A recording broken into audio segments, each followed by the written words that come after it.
Hi, everybody. I'm Josh. And I'm Brett. If you're looking for a different horror podcast, one that stands out from the rest, Well, don't look here. absolutely not.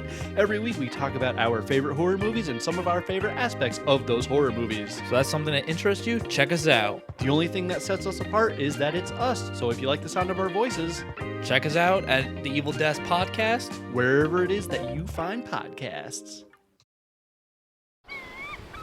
I'm a sea king, a CGI thing. I'm here to eat and bare my teeth and shake a tail fin. A bikini babe, catching a road wave. A big surprise, I'm gonna rise and flash my tooth cave. All the buff dudes, safe on the beach food. They're gonna need a bigger boat and barrels real soon. I'm a sea king, a CGI thing. I'm here to eat and bare my teeth and shake a tail fin. I'm lonely, taking a ride. Lured in by the bucket and shove. It's one weakness I can't hide. Take me to your bucket and chum. Hey everybody, welcome back to another episode of Bucket of Chum, the Shark Movie Podcast. As always, I'm your host, Steve Coates, and this week we are talking about 2021's Noah Shark, directed by Mark Polonia. It's about to get biblical up in this bitch. Yeah, so we got another Polonia Brothers movie this week. It's just as confusing as the last one I did, which I believe was Shark Encounters of the Third Kind. So just as confusing, spoiler alert. Let's dive into the poster expectations right off the bat here. So it's literally just a fucking shark under Noah's Ark. I just want a shark attacking Noah's Ark from the Bible. That's all I want. But I have my doubts because it's a Polonia Brothers movie. The posters typically don't match, which is kind of why I started this whole poster expectations thing. But hey, maybe I'll be wrong. Maybe. I'm not. But anyways, there's not much else to talk about, so let's dive in. We started off seeing an animation of Noah's shark and a shark fin swimming by in the water, and then some stock footage of the ocean while lightning flashes. And now we see through the lens of a camera as a priest, Father Benna, talks about a young girl who is possessed and he plans to exorcise the demon. The doorbell rings and the girl Amy and her mother comes into the priest's house. Amy is like a 25-year-old. When they were first talking about her, they made it seem like, oh yeah, this child is possessed, oh, and like their mother is coming. So I'm like, oh yeah, it's going to be like some little girl. No, it's like some fully grown-ass woman who brought her mother along. Pfft. Who brings their mother along to an exorcism? Pfft. Pussies. The mother asks if she should leave the house, and the priest tells her to come back later, and this is where we learn that they're filming for a reality TV show. Amy starts telling her mother that the priest abuses her, and she's like, oh, spank me, I've been bad. I've been a bad demon girl. It's obviously the demon talking, it's not her, but the mother gets upset, takes her daughter, and leaves. And I'm like, if the fucking mother knows this girl is possessed, then she knows that she's going to be spouting nonsense. Like, that's the whole reason they're fucking here. Like, idiots. The cameraman, played by Mark Polonia himself, says, I think your show just got canceled. And then we look at the door and we see Amy standing there, and in a very demonic voice, she says, better luck next time, priest. The priest asks the cameraman if he got that, and the cameraman's like, got what? So somehow the cameraman didn't fucking see this or hear this demonic lady at the door. Amazing. Benna goes outside saying he's finished and he hears a loud groan. I don't know what it is. I'm assuming maybe it's the shark groan he's hearing, but again, I honestly don't fucking know. And then this is where we get some biblical nonsense, and we learn there's a curse from Noah and something about a witch. Like I said, there is a lot of knowledge dumped here, and I can't follow all of it. I'm sure some of it is ripped right from the Bible, which just makes it even more nonsensical. So, yeah, I'm not fucking reciting all that shit. You want to hear it, go read the fucking Bible. There's plenty of them around, I'm sure. We learn that one of Noah's sons meets with a demon shark, which appears to be a puppet shark of some sort. So, it's the Polonia Brothers. We're going to get some practical and CG mixed in here. The practical's not going to look amazing, but hey, at least it's practical.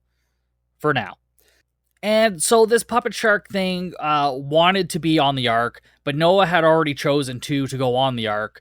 So right away, why are there sharks on Noah's Ark? They live in water. The flood is probably not a danger to them, but fuck me, what do I know? The shark makes a deal with the son, so he snuck him onto Noah's Ark, and then Noah finds out and knocks his son down, and the demon shark betrays the son and then eats him. Noah grabbed his other sons and pushed the shark and this fourth son overboard, and that they say that they must never speak of it ever again. And this whole time, this is being narrated by Father Benna, and now we're in a recording studio where he was recording this whole voiceover. And he argues with the director about some of the things that he read, but the director assures him it's very accurate. He then goes on to say that he found or was gifted the Book of the Witch of Endor that was talked about in this lore voiceover dump. And so, yeah, this old lady gifted it to him, and it has the location of where the Ark landed. And then he says he has a piece of wood from the Ark that some explorer who had the book before him grabbed from the site. The director takes Benna downstairs and shows him this piece of wood. Benna is pretty skeptical at first and asks, why the old lady's relatives, didn't bring back more of the Ark. And he says, because he came back with one arm, so it's hard to lug things around. And he goes, one arm, you say? Oh, yeah, gee, I wonder how that happened in this movie called Noah's Shark. Spoilers alert, it's the shark. Benna touches the wood, and we hear, weird heartbeat noises, and Benna says it sounds funny, and he doesn't know what this is. And then he appears to have some sort of vision of the shark killing someone and blood dripping on the wooden plank. So Benna now fully believes it after touching the wood, and oh yeah, this Book of the Witch, again, is called the Book of the Witch of Endor, which is the name of the fucking planet from Return of the Jedi. I just had to throw that out there. It's just something that got to me. Benna goes on about how the road to Endor is the craziest road of all, and he says the prophecy of the witch is real because this wood is possessed. Yeah, possessed wood. That's what we're fucking starting off with. I think my wood's possessed in the morning because it's always standing straight up. God damn. He says if they want to find out the truth about Noah's fourth son and the demon, that he has to get to work. He grabs a cross and he heads back to the wood and starts performing an exorcism or something. The director watches him and doesn't seem to be taking it too seriously until the fucking wood just spontaneously combusts. The priest continues the exorcism, the director is freaked out, and we see glimpses of the shark and the flames as the exorcism continues, and then the wood finally stops burning, and then there's a mouse on the floor, and then all of a sudden Benna fucking squishes it. And he gives a long-winded story of Jesus putting an evil spirit into a herd of pigs and then slaughtering them. Long story short, the evil was in the mouse, so he killed the mouse. Why? Because fuck us, that's why. Benna asks where the book is, and the director says it's back at his place, and Benna says he needs to read it before they can go and find the Ark. Then we see more images of the witch, which is a red-headed woman in black, and I'm fucking positive that most of this is stock footage because I don't really think we see him or any other character really interacting with this person. So I'm kind of convinced it's stock footage because the quality of the footage is vastly different. At least in some shots, I'm thinking there's stock footage and some footage of a redhead that they shot, but it's not the same redhead. That's what I'm going with. Yeah, fucking wild. And now we're with someone giving a voiceover talking about the quest for the Ark. And they have the Book of the Witch of Endor. And it's the fucking dude from Doll Shark and Cocaine Shark dude, that super charismatic guy. Yeah, he's back. Yay. And so he's doing this whole voiceover while he's writing in his journal. He sees someone standing not too far in a black robe, and the figure wanders off as this dude follows through the forest for a while. The man reaches the hooded figure, and we see it's the witch, and he's like, oh, my muse. And then suddenly he wakes up, and he's on Noah's Ark, which looks an awful lot like the inside of a barn. Because it's shot from the inside of a barn. It's fine. I understand it's low budget, you gotta do what you gotta do. I'm just saying. He continues his voiceover that the witch was like an angel guiding him to his destination. He explores the Ark a little bit, and we see him attempting to rip off a board. So this is the origin story of the haunted wood. Ooh. He starts to leave, and he's not carrying the wood with him. He heads to the water and starts drinking from it. We see a like super quick glimpse of a shark fin, and then it fucking jumps up and attacks him, and his arm is bleeding like just a little bit. Like for such a violent fucking attack, it's like, oh man, what an inconvenience this scratch is. But apparently it's worse than a fucking scratch, because he finds his knapsack, he grabs a hatchet from it, and chops his fucking arm off. I am not entirely sure why he felt this was necessary. I kind of feel like he could have, made a tourniquet and saved it, but he was just like, got a scratch, better cut it off, chomp. And so now we see him walking along, and now he's dragging this piece of wood as he continues his voiceover. Back with Father Benna, the director and the cameraman come into his house with a camera, and they say they're going to Mount Ararat to find Noah's Ark. So the best way for them to do that is to go through Iran. Good fucking luck. Because even the director is like, yeah, they don't really like us there, do they? And I'm like, that is correct, good sir. And then he's like, they don't really like us anywhere, do they? And I'm like, well, I mean, I'm sure there's a lot of places that don't like Americans. I'm sure there's a lot of places that don't like Canadians too. I live here. I'm not even that fucking fond of us, but that's a whole other thing. Bennett tells them to go home and pack, so they leave. He goes to his bedroom and he turns on his TV, and he's watching an episode of his own TV show where he's at an old house on an old burial ground and gives some backstory on it. And it's like, why do we need this? And he literally sits there and watches this thing for like 5 minutes. And like, he's watching this show as if he hasn't seen it before or wasn't there while it was happening. Completely fucking insane. And totally unnecessary. It added absolutely nothing to the story. Like, this was just added in for padding. 100%. We see the director leaving the studio, and he answers his phone, and it sounds like a loan shark of some sort, and says that, when he gets back from this trip, he'll be making bank like crazy. He walks away, and right where he was standing, someone wearing a red robe and a dark red mask stands up holding a 2-gallon jerry can of gas. The robed figure douses the door of the studio and lights it on fire.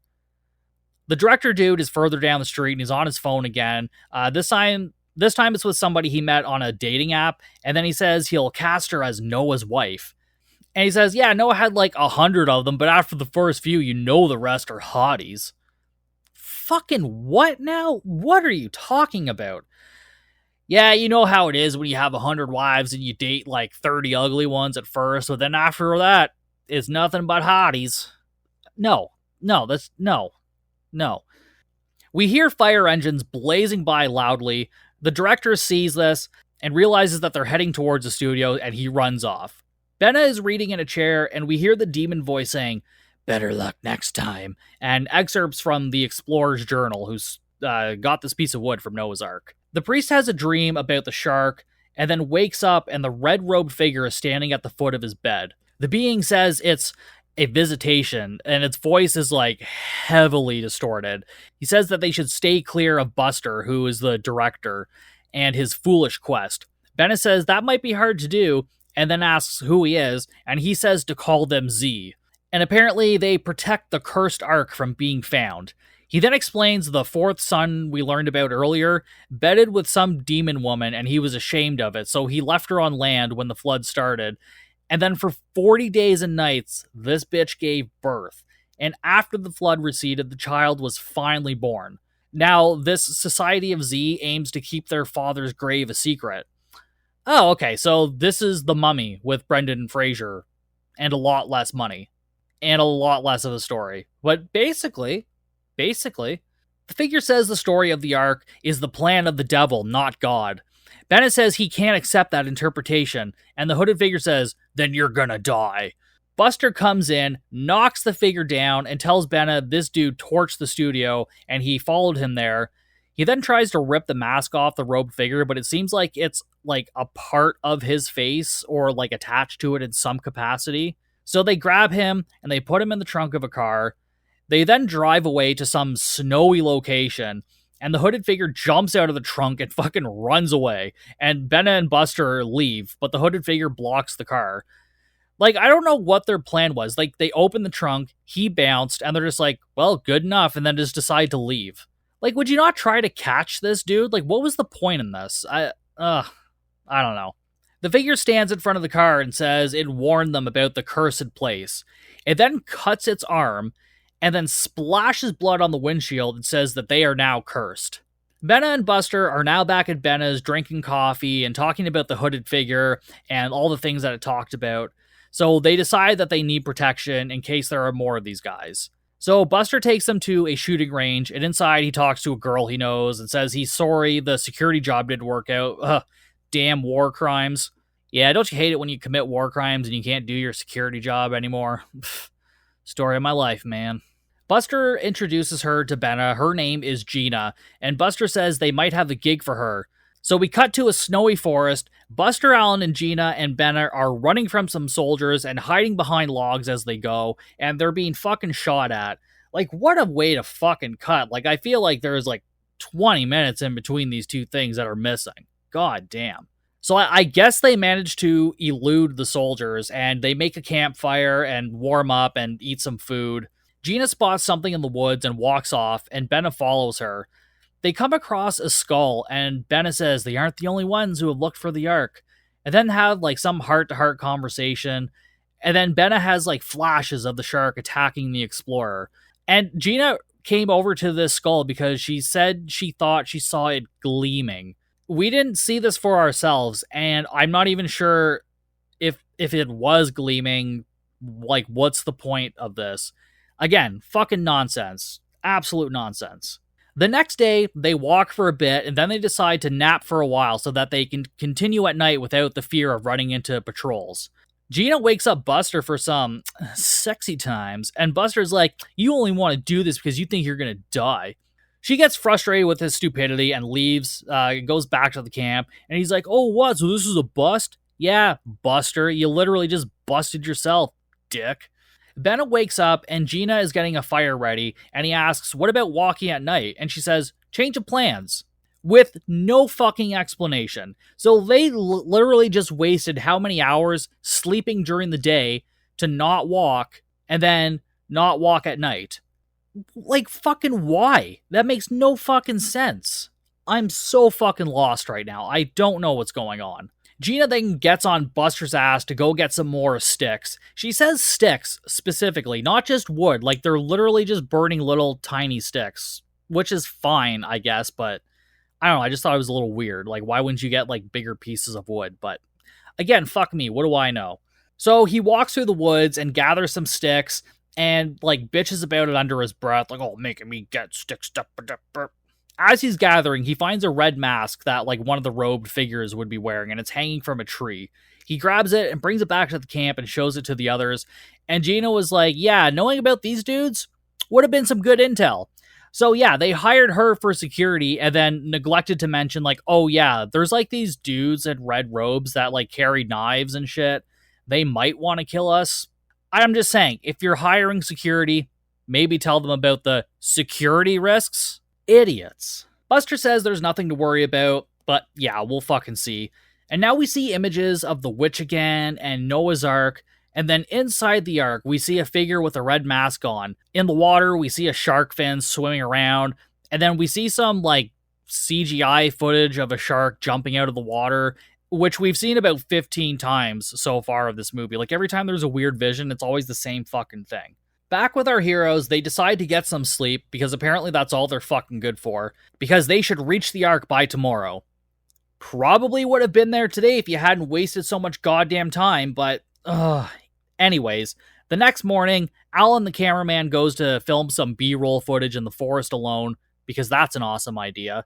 He comes across Buster peeing and says they better find something good soon or this thing is gonna flop. And they, like, talk back and forth, like, yeah, Buster, we paid you, you know, this has got to be good. And you said you wanted a longer story and blah, blah, blah. No one fucking cares. And then again, we get some more fucking flashes of the witch and glimpses of the explorer who found the piece of wood. Our heroes are walking through the woods. They find a pile of rocks, and the priest says some biblical shit, and they keep walking. He stops and just says so many, like, phrases from the Bible. I swear half this script is just, like, random Bible passages. It's insane. Benna finds another piece of wood in a tree and figure it's a piece of the Ark. They walk further and find another piece, and Benna can sense when it's pieces of the Ark, I guess, because he's a priest and he's magic. He spots the witch, I think. Again, the way that some of this shit is cut together, I can't fucking tell what's happening. But nobody else sees it, and they just keep walking, and then they finally reach the fucking Ark. Bennett starts stroking the Ark and gets visions of the witch and shark and all that jazz again.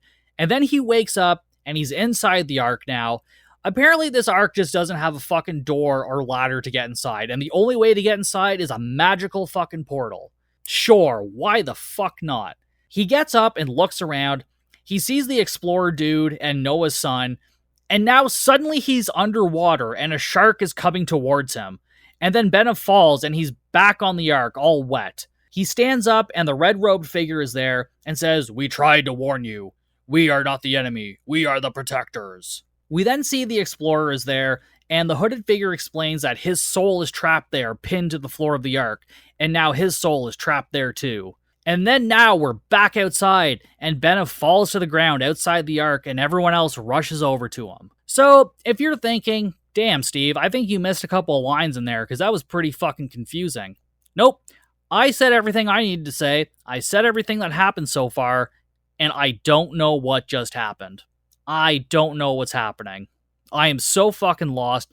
I feel like the last, 3 Polonia Brothers movies I've watched, I've been totally fucking lost.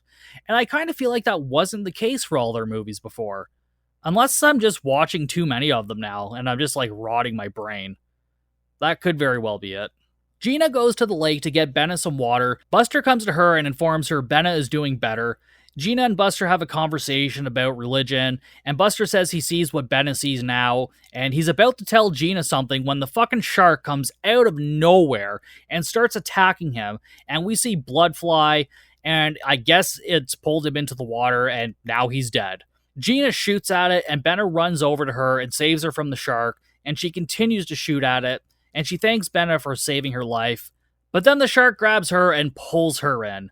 Alan comes to Benna's side and tries to say maybe they're still okay, but yeah, they're fucking dead. Alan suggests that they take a piece of wood and bring it back with them, but Benna says no, they have the footage, that's all they need. So he tells Alan to leave, turn himself over to the 1st Military Patrol and get help. I guess Benna is too injured to move. I must have missed that part because all I saw him do was push somebody out of the way.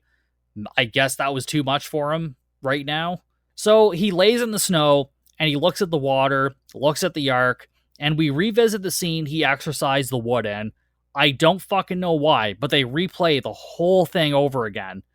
We see more glimpses of the witch, and Benna says, "You're not really the Witch of Endor, are you?" And she responds, "We are Legion." Benna says, "That's what I thought." Benna says he would have thrown himself into the void to defeat her, but she says that he must live. And now we're with Alan, and through his lens, we hear him say he doesn't want to be in a found footage movie. Benna comes up behind him, startles him, and tells him that no one should know about the Ark. So they leave the camera there, and they'll destroy, the book of the Witch of Endor and everything else about this. And I assume that they're just gonna hope that nobody else finds this thing. They're gonna destroy all the evidence. So they drop the camera and walk away, and we see a hand pick up the camera and roll credits. So, I don't know how close you've been following along with this movie. I have a couple questions. My first one is, where's the fucking shark? I swear to God, we get 2 glimpses of this fucking thing at the beginning and the end, and nothing in between.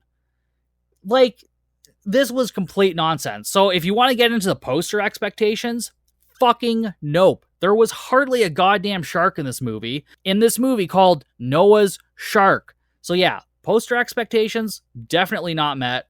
But we kind of know that going into a Mark Polonia movie, so it's fine. But this wasn't a shark movie, in my opinion.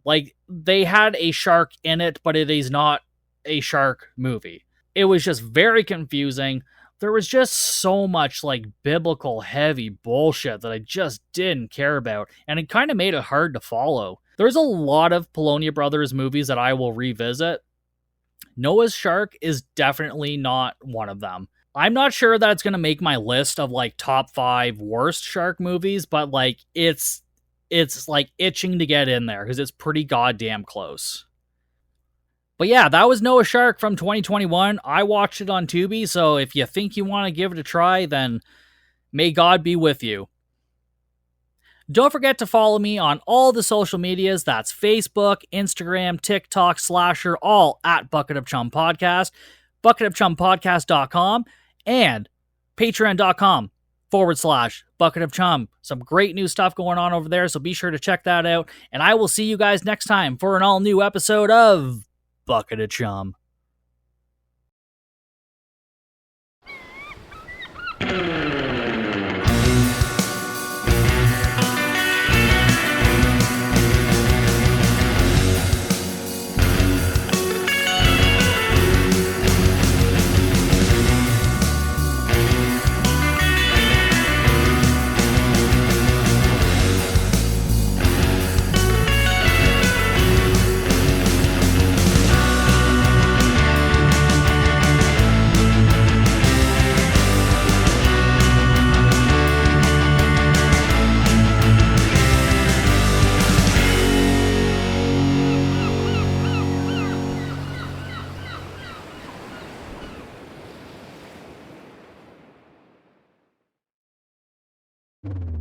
Introducing Jake Bannerman, the Dark Lord of Horror. His tales aren't just stories. They are battles against real demons, struggles against the unspeakable, and crusades to shine light in the darkest corners. This is not your usual horror. This is not for the faint-hearted. Its darkness would consume you. Only the bravest dare to venture into this realm. Do you have what it takes? Drawn from life's most haunting moments, Jake crafts his blood-chilling horror tales that transcend fiction, plunging readers into the deepest voids of human emotion. But there's more to Jake's work than just harrowing, dark tales. With every story that he writes and every book he publishes, he supports a cause that's close to his heart. Horror can heal. Horror can save lives. And Jake Bannerman is the living proof of it. Join him on this journey, where tales of terror bring hope, where nightmares fuel dreams, and where the darkest of tales can bring the brightest light. Be part of a horror revolution. Welcome to Jake Bannerman's Hell. We hope to make you come back for more.